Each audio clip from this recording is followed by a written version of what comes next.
Selamat pagi, kita berjumpa kembali dalam program Kaltim Sepekan edisi Senin 20 April. Kami akan menyajikan sejumlah informasi seputar Kalimantan Timur dan sekitarnya bersama saya, Rosbi Rahma. Berikut rangkuman Kaltim Sepekan hari ini. Salah satu rumah di Gang Pertemuan Samarinda Seberang digerebek BNN Kota Samarinda. 3 napi menolak hak asimilasi dan malah betah di penjara.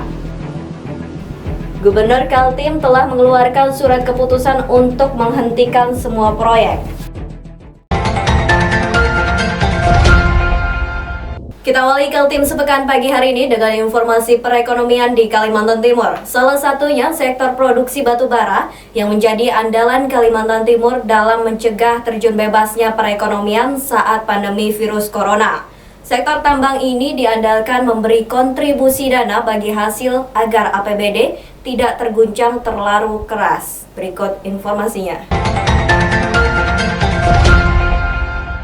Jumlah pasien positif corona di Kaltim per 15 April 2020 ada 35 orang dengan rincian 8 sembuh dan 1 meninggal dunia. Walaupun hanya 29 orang yang sekarang dirawat dalam ruang isolasi karena terpapar virus, tapi mampu membuat guncangan yang begitu besar pada APBD provinsi maupun kabupaten dan kota se-Kalimantan Timur. APBD Kaltim tahun 2020 diprediksi drop sampai 40% atau hanya berkisar pada angka 7 triliun dan 11,75 triliun saat ditetapkan DPRD bersama Pemprov Kaltim. Pemerintah melakukan perubahan APBD selain untuk menanggulangi pandemi seperti penyembuhan dan penyediaan fasilitas medis, juga menyiapkan bantuan sosial kepada warga yang terdampak ekonomi. Selama 1 bulan terakhir, warga di Kaltim melakukan social distancing dengan membatasi keluar rumah yang berakibat lumpuhnya kegiatan ekonomi. Diperkirakan menurut pemerintah bahwa kita nanti akan mengalami penurunan pendapatan, itu sekitar 3 triliun begitu. Kalau ditambah dengan penanganan COVID ya sekitar 3,4 atau sampai 3,5 triliun begitu. Nah, berkurangnya penerimaan sudah pasti. Kini Pemprov Kaltim berupaya agar pendapatan pada APBD tidak terjun bebas. Sektor penyumbang pendapatan seperti batu bara masih punya harapan karena permintaan pasar masih ada. Menurut Adjuar Busra, Kabid Mineral Dinas ESDM Kaltim, tren penurunan produksi batu bara dari Kaltim tetap ada, khususnya untuk ekspor, sedangkan permintaan dalam negeri masih stabil. Memang terjadi sedikit tren penurunan, ya, di mana penurunan itu disebabkan pertama beberapa negara yang selama ini sebagai buyer batu bara menghentikan close untuk pengiriman batu bara ke negara-negara tersebut. PLT Sekretaris Daerah Kalimantan Timur Muhammad Sabani mengatakan, saat ini produksi batu bara jadi andalan untuk mempertahankan pendapatan dana bagi hasil pada APBD tahun 2020. Pemerintah Provinsi Kaltim terus berusaha dengan berbagai inovasi agar sektor-sektor yang menjadi lumbung pendapatan tetap bergerak. Kalau berdasarkan evaluasi memang batu bara mengalami sedikit penurunan, tapi produksi masih ada, ya. Kita lihat aja di Mahakam masih ada lewat, ya, tapi kita tidak bisa juga menghindari kemungkinan akan ada penurunan itu karena beberapa negara yang terkena COVID juga otomatis kan agak membatasi untuk mengimpor batu bara dari kita, ya. Tapi mungkin kontrak-kontrak yang sudah ada tetap akan berjalan, ya. Tentu saja batu bara merupakan salah satu tulang punggung backup perekonomian kita dan juga backup salah satu sumber pendapatan daerah melalui bagi hasil yang diberikan pusat kepada kita, ya. Kita berharap masih bisa berjalan dengan baik lah untuk mengimbangi merosotnya perekonomian kita secara nasional dan tentu juga akan berdampak kepada daerah. Tim Kaltim TV Hardin melaporkan. Informasi berikutnya mengenai Gubernur Kaltim yang telah mengeluarkan surat keputusan untuk menghentikan semua proses kontrak kegiatan proyek barang dan jasa, termasuk menyurati pemerintah kabupaten dan kota mengenai pengurangan bantuan keuangan minimal 50%. Dampak pandemi COVID-19 di Kalimantan Timur membuat guncangan hebat pada anggaran belanja dan pendapatan daerah. Pemerintah Provinsi Kaltim bahkan telah menghitung dengan asumsi terburuk anjloknya APBD tahun 2020 yang semula ditetapkan 11,75 triliun berkurang hingga 40%. Menurut PLT Sekretaris Daerah Kaltim Muhammad Sabani, beberapa simulasi sudah ditempuh Pemprov Kaltim. Dari sisi pendapatan yang hampir pasti mengalami penurunan, sehingga dilakukan penyesuaian dalam hal belanja semua sektor. Kita akan hentikan saat ini, semua proyek dihentikan dulu ya, sampai selesai penyesuaian ini. Apakah proyek itu bisa dilanjutkan atau tidak, nanti kita akan evaluasi setelah kita mendapat data dari masing-masing OPD melakukan pemotongan 50% itu. Nanti masih kita evaluasi lagi nanti. Pemotongan anggaran berbagai kegiatan proyek, belanja barang dan jasa serta belanja modal didasari juga keputusan bersama dua menteri, yakni Mendagri Tito Karnavian dengan Menko Sri Mulyani. Gubernur menindaklanjuti dengan menerbitkan surat untuk melakukan penyesuaian terhadap APBD Kaltim tahun 2020. Tentu saja menindaklanjuti itu Pak Gubernur sudah mengeluarkan 2 surat ya. Pertama, surat penghentian terhadap berbagai aktivitas proses pengadaan barang dan jasa maupun proses kontrak ya, sampai dengan waktu yang akan ditentukan kemudian. Yang kedua, Pak Gubernur juga sudah menyurati kabupaten kota untuk memangkas bantuan keuangan minimal 50% ya. Dan kemungkinan juga akan mengalami penurunan penerimaan bagi hasil dari Pemprov ya, pada kabupaten kota, sehingga kabupaten kota juga diminta untuk melakukan penyesuaian APBD-nya. Kita sudah melakukan simulasi-simulasi terkait dengan perkiraan penerimaan kita yang kemungkinan juga akan turun di posisi lebih dari 40% ya. Tim Kaltim TV Hardin melaporkan.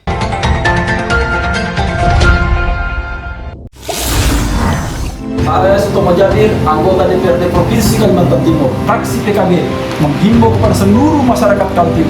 Mari sama-sama kita berantas corona dengan cara jaga kebersihan, rajin cuci tangan, hindari berkumpul, tingkatkan imun dengan olahraga.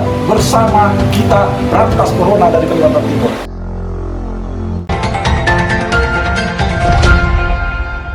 Walaupun badai COVID-19 sedang terjadi, rakyat Kaltim harus tetap optimis dalam pembangunan ibu kota negara baru untuk tetap dilaksanakan.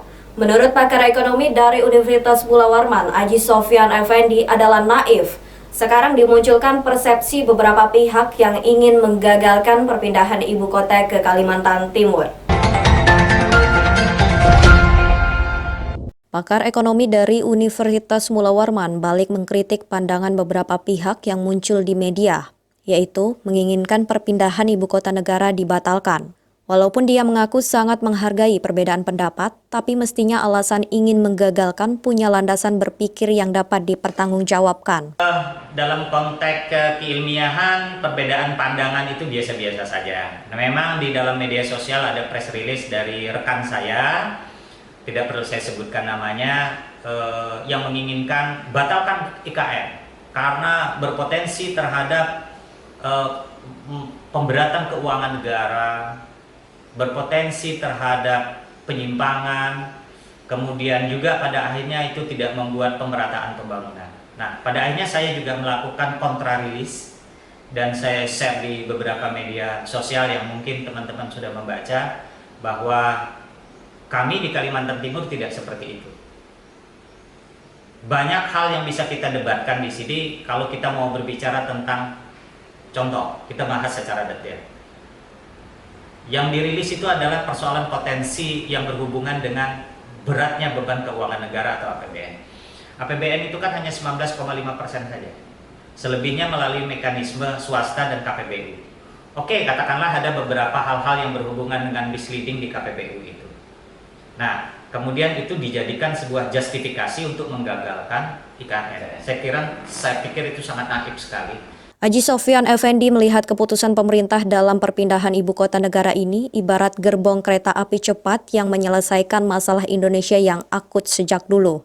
Soal kesenjangan pembangunan, kemiskinan, pemerataan penduduk, dan masalah-masalah ekonomi lainnya. Jika selama ini ada kekhawatiran perpindahan ibu kota akan menyebabkan warga Kaltim hanya sebagai penonton, menurut Aji Sofyan Effendi itu pemikiran aneh. Saya agak sedikit sulit menerima pandangan teman-teman bahwa pada akhirnya kita warga Kalimantan Timur terpinggirkan. Kita menjadi penonton di negeri sendiri kalau memang tidak ada solusi dan kita tidak melakukan apapun. Bisa jadi kita menjadi penonton. Tapi kita harus by the side. Kita harus membuat sebuah perencanaan kebutuhan sumber daya manusia di dalam IKN ini. Berapa ribu orang tenaga sopir yang harus dibutuhkan? Berapa ribu orang tenaga pemasangan dan pemeliharaan AC yang dibutuhkan? Berapa puluh ribu orang tenaga kuliner, kantin yang dibutuhkan di seluruh kementerian? Berapa ribu orang satpam yang harus dibutuhkan? Berapa puluh ribu orang tenaga kerja pada saat membangun konstruksi itu semua? Apa itu harus diimpor dari Jakarta? Apa itu harus diimpor dari Surabaya atau diimpor dari daerah-daerah lain? Aneh. Itu persoalan yang low tech, persoalan yang tidak tinggi teknologi. Itu persoalan yang gampang kita lakukan kalau kita memang mau melakukan sesuatu. Karena itu, perlu persiapan semua stakeholder Kaltim menyiapkan semua itu. Dia menyinggung bagaimana usaha dari Bupati Penajam Pasir Utara yang mulai melangkah menyiapkan sumber daya manusia menyambut ibu kota negara itu. Alhamdulillah, Pak Abdul Ghafur Masud, Bupati Kabupaten Penajam Pasir Utara, sudah menyiapkan kebutuhan sumber daya manusia dalam rangka itu semua. Mengisi itu semua. Jadi sekarang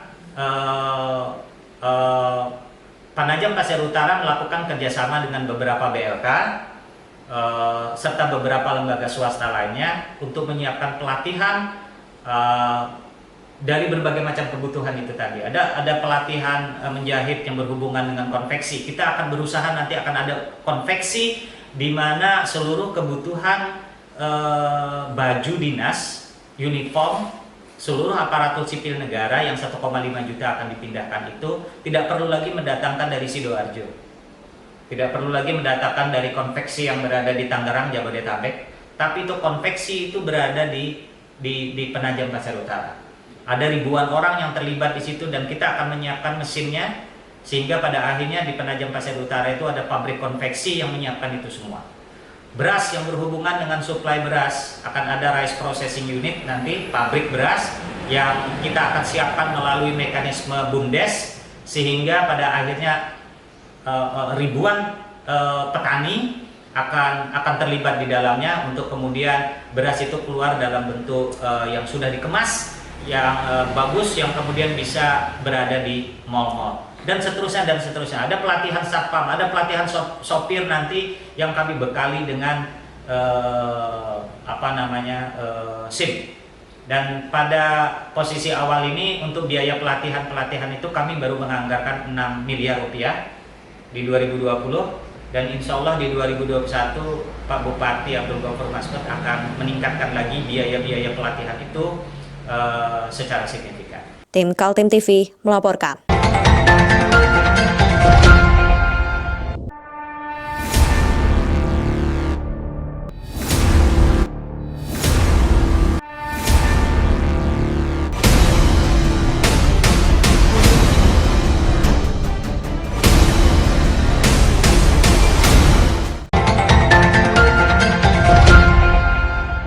Adanya lonceng tanda bahaya bagi APBD di Kalimantan Timur di tengah COVID-19 yang berkepanjangan.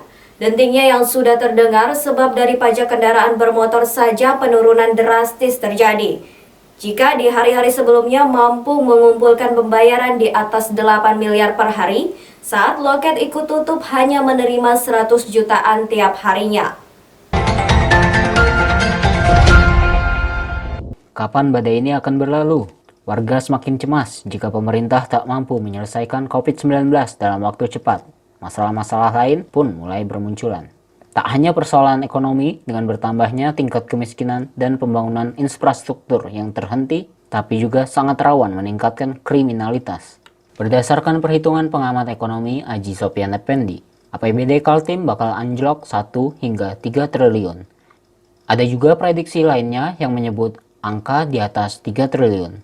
Sementara pemerintah pusat melalui Mendagri Tito Karnavian dan Menteri Keuangan Sri Mulyani membuat surat keputusan bersama agar kepala daerah merasionalisasi APBD murni hingga 50%. Diperkirakan menurut pemerintah bahwa kita nanti akan mengalami penurunan pendapatan itu sekitar 3 triliun begitu. Kalau ditambah dengan penanganan COVID ya sekitar 3,4 atau sampai 3,5 triliun begitu. Nah, Lantaran kondisi itu, pemerintah pusat memerintahkan para kepala daerah menyesuaikan kembali APBD-nya dalam waktu 2 minggu. Sinyal dari pemerintah pusat, kepala daerah dipersilakan memangkas anggaran belanja pegawai, belanja barang dan jasa, maupun belanja modal seperti membatalkan proyek-proyek. Keseluruhan batang tubuh APBD tahun 2020 ini artinya akan disesuaikan begitu. Sebelum memasuki ke perubahan, artinya disesuaikan. Nah, memang di sini diberikan acuan 50% begitu. 50% pemotongannya anggaplah begitu. Lonceng tanda bahaya mulai berbunyi. Pemerintah pusat hampir pasti mengurangi transfer ke kas daerah karena fokus membiayai penanganan COVID-19 dan dampak sosial ekonomi masyarakat. Sementara pendapatan asli daerah atau PAD dari semua sektor juga menurun. Saat rapat dengan Badan Pendapatan Daerah Kaltim, Komisi 2 DPRD Kaltim ikut gelisah dengan situasi yang memburuk ini. Jika semua sumber pendapatan APBD menurun, dampak terburuk roda organisasi pemerintahan bisa tidak jalan. Karena kalau ini dibiarkan, Corona sampai bulan 12, pendapatan PAD kita yang tadinya dari sektor pajak yang tadinya 5 triliun bisa cuma 1,8 triliun. Bayangin, hancur kan, anjlok. Sehingga tidak boleh berdiam diri. Kerja cepat dan inovatif, itulah yang dikumandangkan dua anggota DPRD Kaltim, Sigit Wibowo dan Sutomo Jabir. Pemerintah sebagai lokomotif pembangunan di Kalimantan Timur, saatnya mengajak semua potensi bersatu agar badai pasti berlalu. Kaltim TV, Hardin dan Herman melaporkan.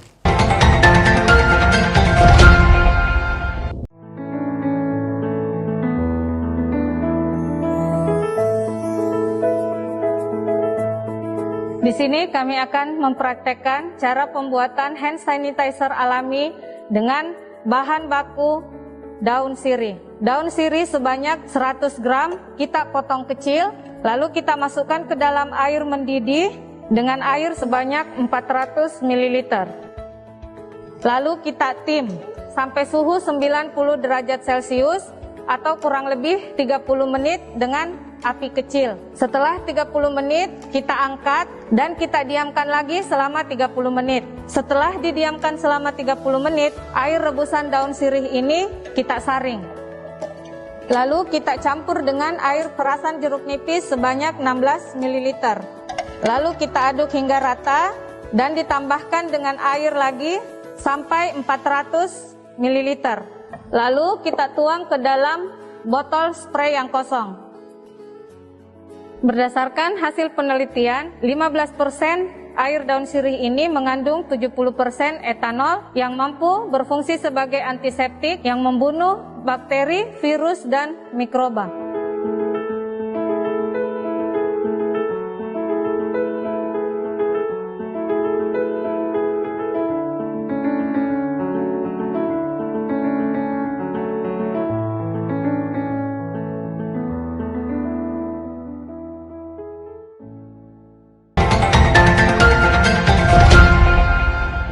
Selain tanda bahaya yang sudah dirasakan APBD di Kalimantan Timur, tanda-tanda bakal berkurangnya transfer dana dari pemerintah pusat ke kas daerah Kalimantan Timur mulai terbukti.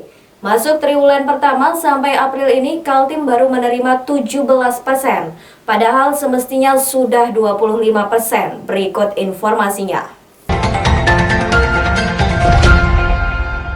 Kekhawatiran pandemi COVID-19 berdampak pada penerimaan transfer daerah dari pemerintah pusat.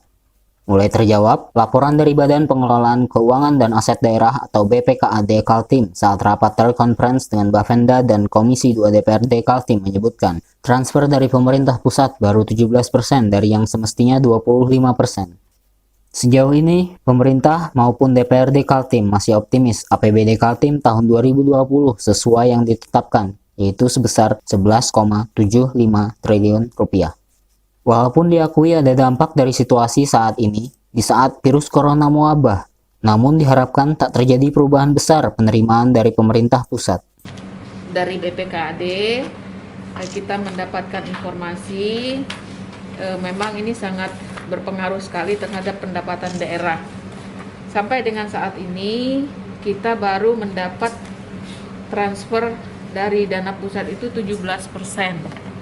Yang seharusnya pada triwulan pertama ini kita sudah menerima 25%. Jadi uang masuk itu baru 7%. Kemudian dari Dinas Pendapatan sendiri kehilangan pendapatan yang tadinya bisa dapat 7-9 miliar setiap hari, sekarang tersisa hanya sekitar 100-an juta. Dari 500 turun terus, sekarang hanya 100 juta karena pembayaran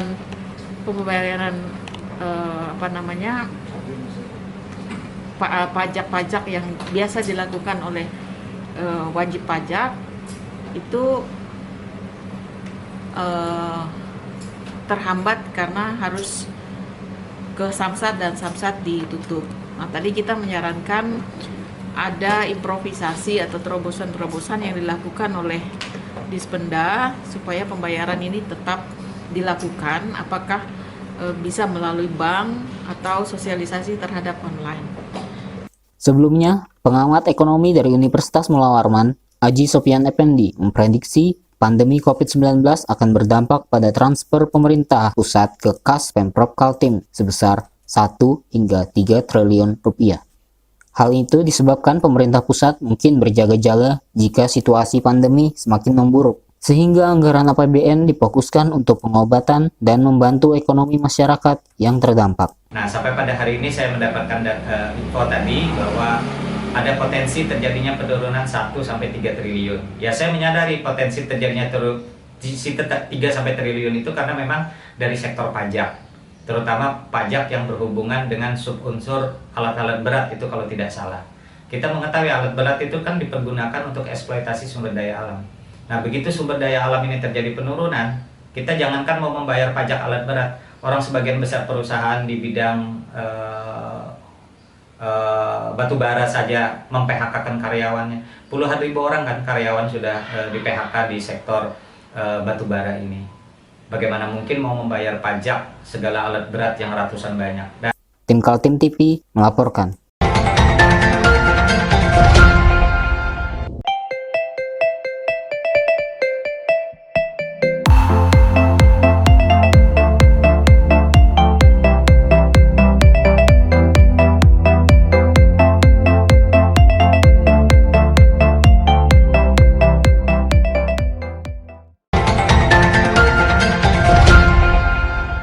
Sementara itu dari pemerintahan pusat mendeadline pemerintahan provinsi, kabupaten, dan kota untuk menyelesaikan rasionalisasi atas APBD murni tahun 2020.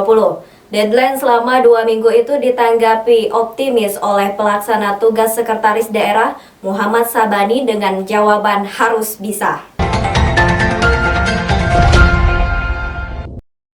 Tanggal 9 April tahun 2020, pemerintah pusat yakni Mendagri Tito Karnavian dan Menteri Keuangan Sri Mulyani menerbitkan SKB atau Surat Keputusan Bersama. Isinya meminta seluruh kepala daerah di Indonesia melakukan rasionalisasi atas APBD murni sebagai dampak situasi darurat akibat pandemi COVID-19. Sinyal dari pemerintah pusat, kepala daerah melakukan rasionalisasi pada pendapatan maupun belanja barang dan jasa, serta belanja modal dipangkas hingga 50%. Tanda-tanda tak utuhnya lagi penerimaan dari pemerintah pusat sudah terlihat pada kuartal pertama tahun 2020. Kaltim yang semestinya menerima transfer sebesar 25% hanya mendapatkan 17% dari pemerintah pusat. Pelaksana tugas Sekretaris Daerah Provinsi Kaltim Muhammad Sabani menyikapi SKB 2 menteri itu dengan optimis selesai tepat waktunya. Harus bisa.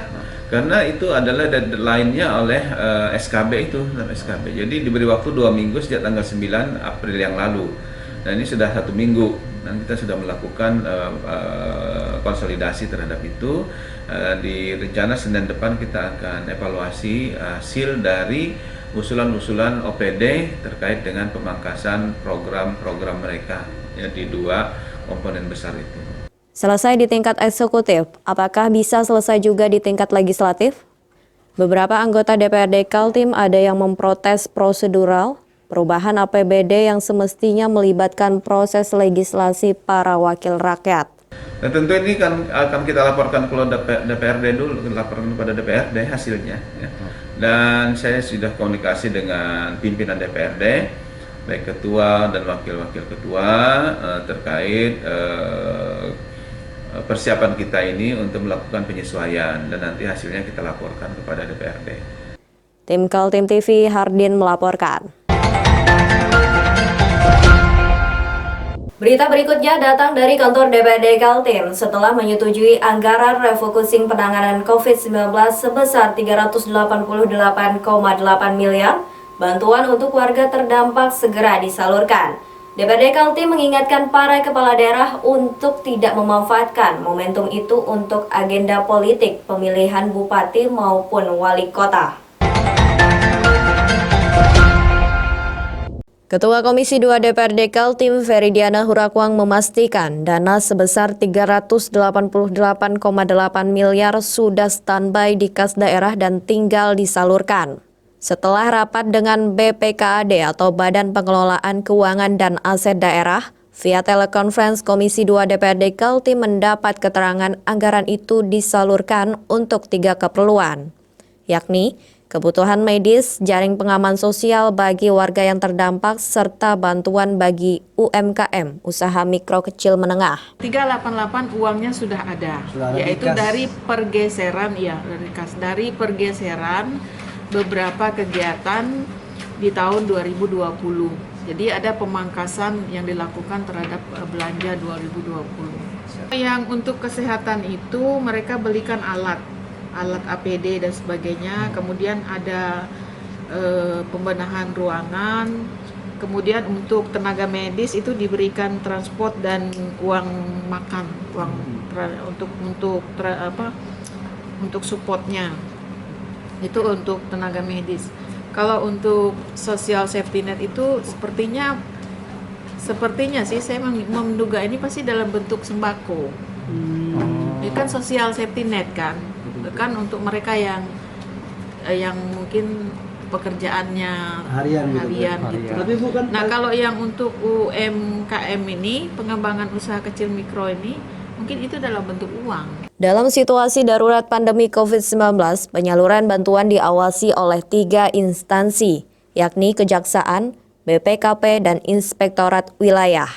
Feridiana Hurakwang berpesan, jangan ada yang berupaya memainkan bansos, terutama menjadikan pemberitaan bantuan sebagai ajang politik menjelang pilkada. Saya kira kalau ada hal-hal untuk penyelewengan terkait masalah pelaksanaan bantuan ini, pemerintah sudah mengantisipasi melalui 3 lembaga itu dari Inspektorat, kemudian dari BPKP dan dari Kejaksaan.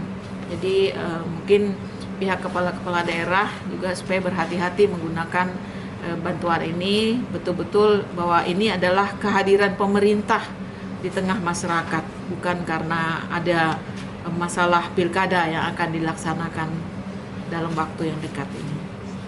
Walaupun bantuan dari pemerintah Provinsi Kaltim sudah siap disalurkan, tapi perdebatan masih terjadi, terutama menyangkut data jumlah warga Kalimantan Timur yang terdampak akibat kebijakan physical distancing. Penjelasan pemerintah kepada DPRD masih menggunakan data lama, yaitu menyebut 96.111 jiwa warga miskin akan menerima bantuan dari pemerintah. Ketua Komisi 2 Feridiana Hurakwang menyayangkan Pemprov belum memiliki data baru, terutama setelah pandemi COVID-19 terjadi. Kita fokus tadi ngejar 388 ini apakah sudah all in dengan setelah terjadinya COVID atau Bagaimana? Ternyata jawabannya adalah data sebelum terjadinya COVID. Jadi setelah terjadinya COVID itu belum tercover di dalam 388 itu. Mereka sih mengatakan tadi Pak Sadudin menyampaikan bahwa karena ini musibah dan mereka juga ibaratnya itu pengalaman dan tergesa-gesa. Jadi mereka memakai data yang ada saja dulu. Tapi sambil berjalan mereka tetap setiap ini mengkomunikasikan ke kabupaten kota. Tim Kaltim TV, Heriman Hardin melaporkan.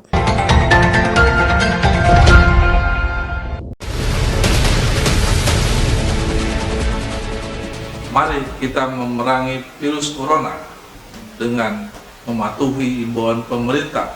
Stay at home.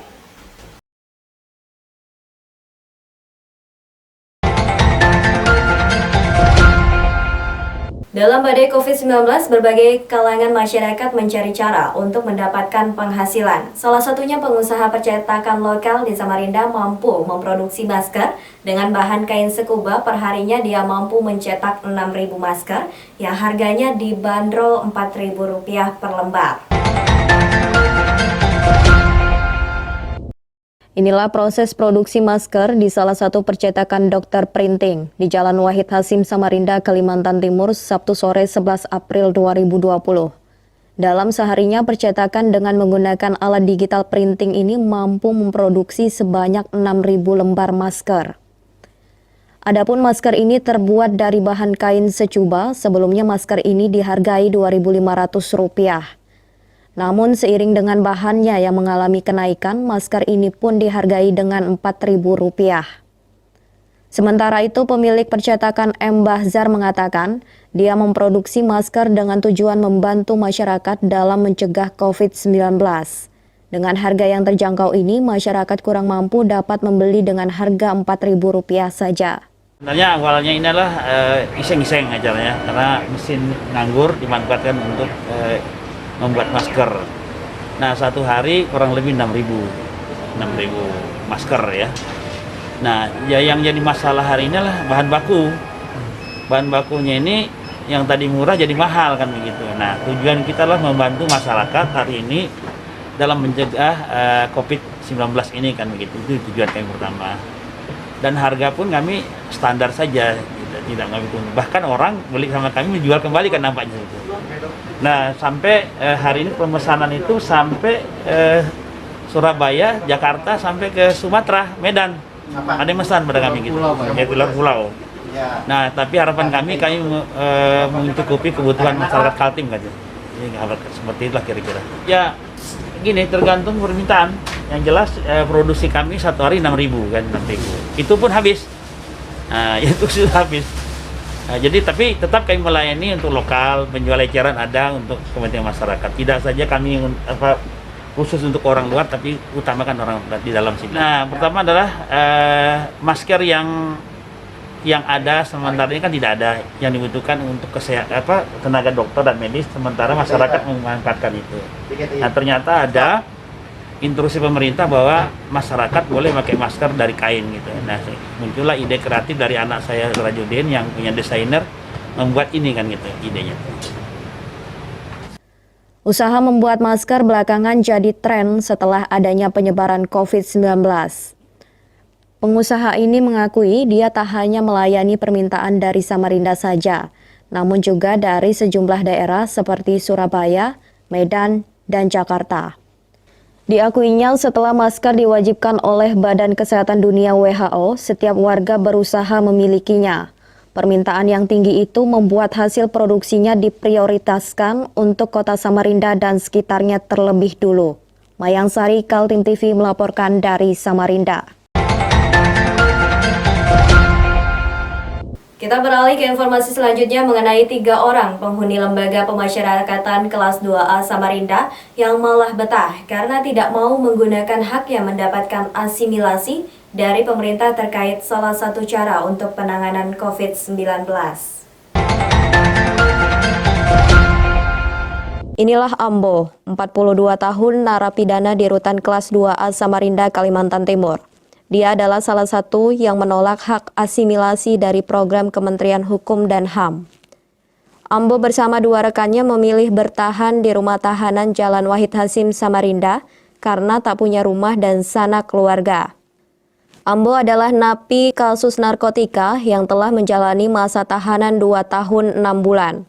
Sebab itu, Ambo sangat berhak dalam memperoleh program asimilasi karena telah menjalani separuh masa hukumannya. Dia divonis majelis hakim selama 4 tahun 6 bulan penjara pada akhir 2017 silam.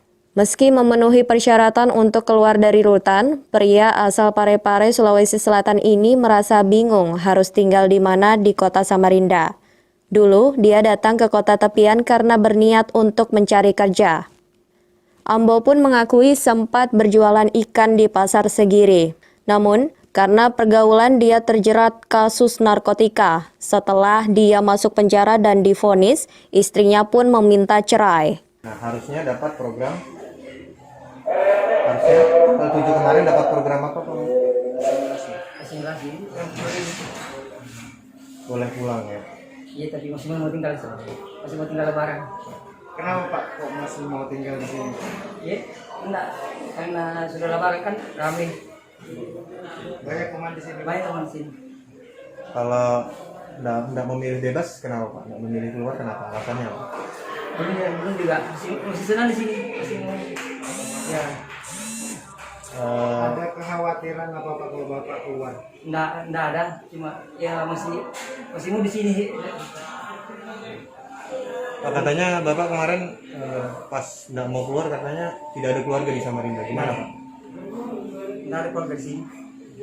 Orang tua, Pak? Orang tua sudah meninggal semua. Keluarga yang lain, Pak? Enggak ada di sini. Istri? Istri diambil orang. Diambil orang, Pak. Anak? Anak sama tante. Di kampung halaman. Iya. Di sini karena merasa di sini sudah ada keluarga, Pak, ya, teman-teman. Iya. Rencana mau sampai kapan, Pak, bertahan di sini? Iya.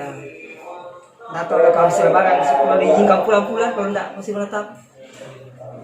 Betah, Pak, ya? Iya. Ambo memiliki seorang anak yang kini berada di kampungnya di Parepare, Sulawesi Selatan. Dia ingin pulang ke kampung dan melepas rindu dengan anak dan keluarganya. Tapi dia mendapat kabar di kampung halamannya juga terkena wabah virus corona, sehingga tak menerima orang datang dari luar kota. Mengisi hari-hari di dalam rutan, selain berolahraga, dia membantu teman-teman sesama narapidana mengangkat titipan makan dari keluarganya. Diasimilasi, nah ini ada berapa dan alasannya apa? Jadi yang ada 3 orang kemarin, ya yang kita sudah urus sebenarnya, berkasnya sudah kita urus, semua kita siapkan, tapi dia karena tidak ada keluarganya, ya mungkin perantauannya, tidak punya keluarga, akhirnya dia menolak karena dia mau keluar tempat tinggalnya di mana, berkaitan dengan COVID juga tidak bisa juga di luar sembarangan kan, dia takut terkena wabah malah di luar terinfeksi atau segala macam, karena kalau tidak punya keluarga, tidak punya tempat tinggal akan riskan ya di luar. Akhirnya memutuskan untuk tidak melaksanakan asimilasi dengan membuat pernyataan. Tim Kaltim TV Mayang Sari melaporkan.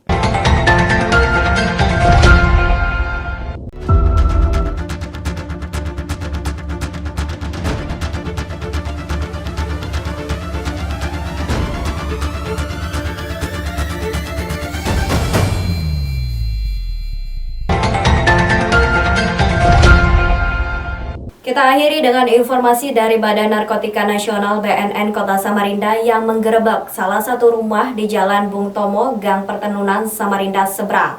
3 orang yang terdiri dari pasangan suami istri dan seorang remaja laki-laki diminta keterangan. Namun petugas tak berhasil mendapatkan barang bukti narkotika maupun obat-obatan terlarang.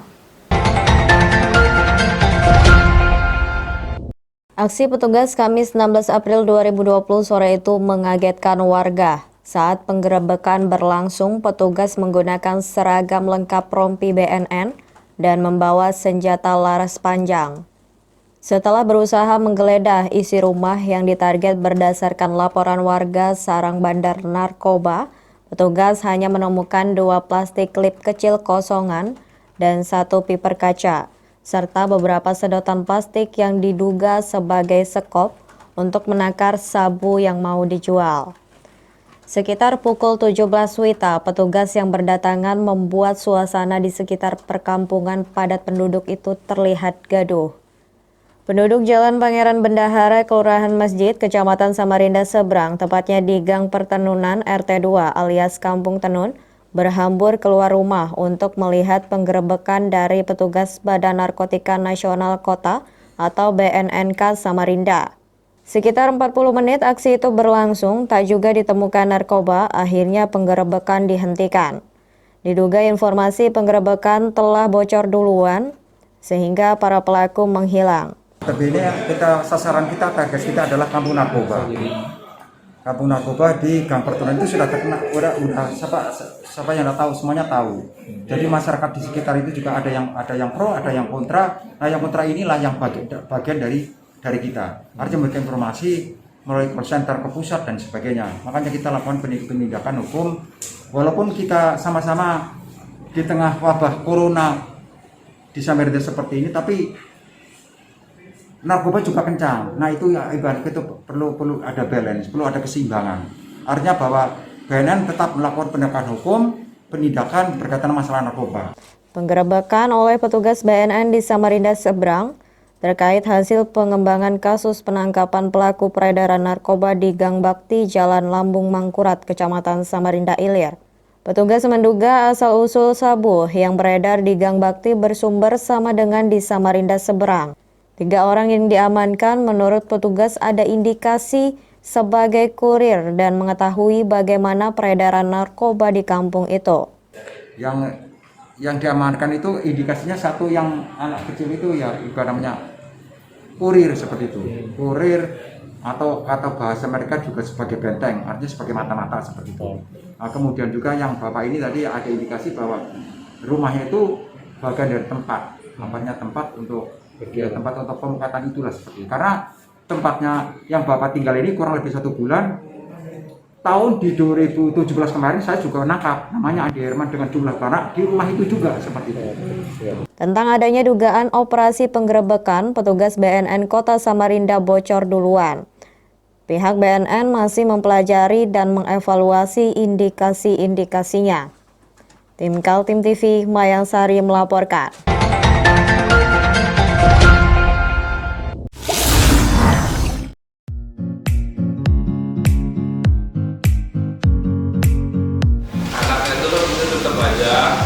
Cara mudah beriklan digital di Kaltim TV.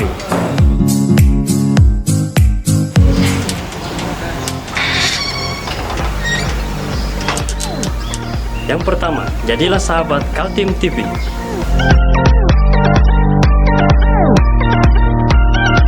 Dengan Rp1.000.000, para sahabat mendapat 20 kali tayang di slot berita kamu.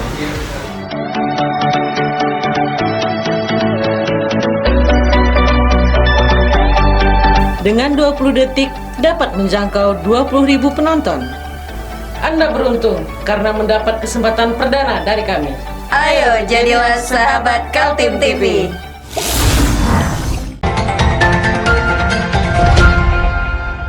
Demikian Kaltim sepekan kali ini. Ikuti terus berita dan informasi lainnya melalui channel YouTube dan fanpage Facebook Kaltim TV. Saya Rosmi Rahma pamit undur diri. Jaga terus kesehatan dan tetap semangat. Kaltim TV, siaran kemajuan.